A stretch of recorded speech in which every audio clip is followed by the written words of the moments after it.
छगन भुजबळ हे मंत्री झाले, मात्र छगन भुजबळ मंत्री झाले म्हणजे ओबीसी वर्गाचे सगळे प्रश्न सुटलेले नाहीत। जय महाराष्ट्राच्या विशेष मुलाखतीमध्ये काँग्रेस नेते नाना पटोले यांनी हे विधान केलेलं आहे।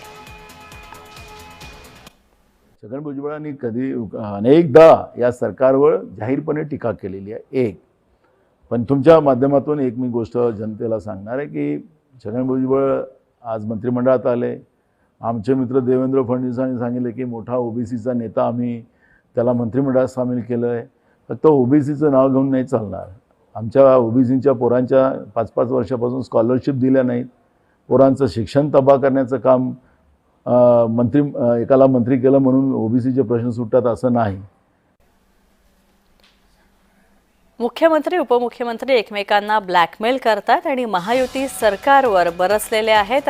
नाना पटोले यांनी हे विधान केलेलं आहे। जय महाराष्ट्राला दिलेल्या विशेष मुलाखतीमध्ये नाना पटोले यांनी हे विधान केलेलं आहे।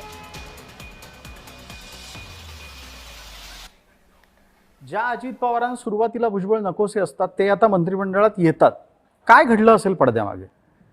या सरकारमध्ये गोंधळच गोंधळ आहे। रोज ब्लॅकमेलिंग आहे, तिघांमध्ये ब्लॅकमेलिंग आहे, ते सगळ्यांनाच माहिती आहे।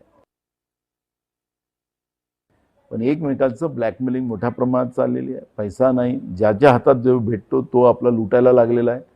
त्यामुळे महाराष्ट्राचे 3-13 व्हायला लागलेले आहेत। महाराष्ट्र बर्बाद होत आहे, महाराष्ट्र विकलेला आहे। थोडा विकायचा राहिला तोही विकायचं काम सुरू झालेलं आहे।